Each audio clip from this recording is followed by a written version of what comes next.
BJP మంత్రి బండి సంజయ్ గారి కుమారుడు బండి భగీరథ్ గారు ఈ మధ్యకాలంలో అమ్మాయిల పట్ల అసభ్యంగా ప్రవర్తిస్తూ లైంగిక వేదికలకు పాల్పడుతున్నటువంటి ఘటనలు ఎక్కువగా చోటు చేసుకున్నాయి. ప్రధానంగా ఈ మధ్యన ఒక మైనర్ బాలికపై డ్రాప్ చేసి లైంగిక వేదికలకు పాల్పడినట్టు ఆమె తండ్రి కేసు పెట్టడం జరిగింది. దీనిపై మొత్తం దేశవ్యాప్తంగా కూడా పెద్ద ఎత్తున బండి సంజయ్ కుమారుడు ఎవరైతే భగీరథ్ ఉన్నాడో ఆయన పోక్సో చట్టం కింద తక్షణమే అరెస్ట్ చేయాలి.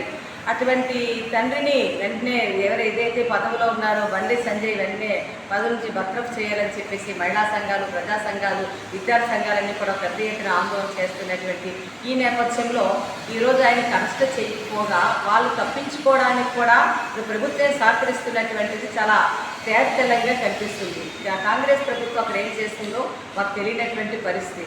అంటే ఎవరైనా దోషి ఒక తక్కువ కులానికో, ఎస్సీ కులానికో, ఎస్టీ కులానికో చెందినటువంటి వాడైతే సాక్ష్యం ఉన్నా సరే లేకపోయినా సరే వాళ్ళు వెంటనే ఎన్కౌంటర్ చేయడం, లేకపోతే ఒక చెరువులో ఆయనే ఆత్మహత్య చేసుకునేటువంటి చిత్రీకరణ జరుగుతుంది.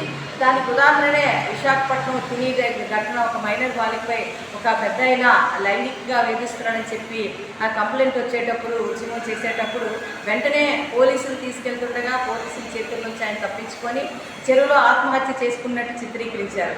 అలాగనే అన్నమయ్య జిల్లాలో కూడా అదే మైనర్ అమ్మాయిని 7 ఏళ్ళ 8 ఏళ్ళ అమ్మాయిని అత్యాచారం చేసి అతి దారుణంగా చంపి బకెట్లో పెట్టినటువంటి వ్యక్తి మీద కూడా పోరాటం ఉద్యమాలు వెల్లువెత్తినప్పుడు కూడా ఆయన కూడా పాపం పోలీసులు తీసుకెళ్తూ ఉంటే తప్పించుకొని చెరువులో ఆత్మహత్య చేసుకున్నాడు. ఇక్కడ పోలీసులకు కానీ లేకపోతే చట్టానికి నేను ఒకటే అడుగుతా ఉన్నాను, బండి సంజయ్ కుమార్ ఎవరైతే భగీరథ్ వెళ్ళిపోతుంటే ఆయన పట్టుకోవడంలో కానీ లేదా అక్కడ ఉన్నటువంటి హుస్సేన్ సాగర్ వీళ్ళకి ఎవరికి కనపడలేదని చెప్పేసి మహిళా సమాఖ్యం అత్యాచారానికి పాల్పడిన వ్యక్తిని కఠినంగా శిక్షించాలి, పోక్సో చట్టం వెంటనే అమలు చేయాలని చెప్పేసి మహిళా సంఘాలన్నీ కూడా పోలీస్ స్టేషన్ ధర్నా చేస్తుంటే ఎవరైతే నేరం చేశారో, ఎవరైతే అత్యాచారానికి పాల్పడ్డారో, విచ్చలవిడిగా అమ్మాయిలతో లైంగిక వేధింపులకు పాల్పడుతున్నారో వారిని అరెస్ట్ చేయకపోయినా వాళ్ళని కొమ్ము కాస్తూ ఎవరైతే వీళ్ళకి సహకారంగా బాధితురాలుకున్నారో వాళ్ళని పోలీసులు ఈడ్చుకెళ్ళి అరెస్ట్ చేయడం అంత సిగ్గు మరొకట్లేదని చెప్పేసి ఆంధ్రప్రదేశ్ మహిళా సమైక్య అక్కడ ఏదైతే హైదరాబాద్లో జరిగిన ఘటన పైన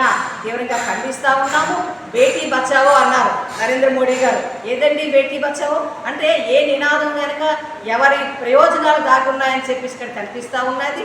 ఈరోజు చట్టం డబ్బున్న వారి చేతుల్లో చుట్టాలుగా మారిపోయడానికి ఇది ఒక ఉదాహరణగా ఉంది. కాబట్టి ఇక్కడికైనా మీకు చిత్తశుద్ధి ఉన్నట్టయితే బేటీ బచావో అని చెప్పి పెద్ద పెద్ద లెక్చర్లు ఇస్తున్నారు కదా, నారీ శక్తిను వందనం అని చెప్తున్నారు, మహిళా లోపం మహిళకే పెద్దపేట వేస్తామని చెప్తున్నారు, మహిళా సాధికారత అని అడుగుతున్నారు. కాబట్టి తక్షణమే ఆయన మీద పోక్సో చట్టం పెట్టి వెంటనే అరెస్ట్ చేసి జైలుకి పంపించాలి. అటువంటి కుమారుడిని మొదటి నుంచి కూడా అదుపులో పెట్టుకున్నటువంటి తండ్రి వెంటనే ఆ పదవికి అర్హుడు కాడు, వెంటనే రాజీనామా చేయాలని చెప్పి ఆంధ్రప్రదేశ్ మహిళా సమైక్య డిమాండ్ చేస్తా ఉన్నాం.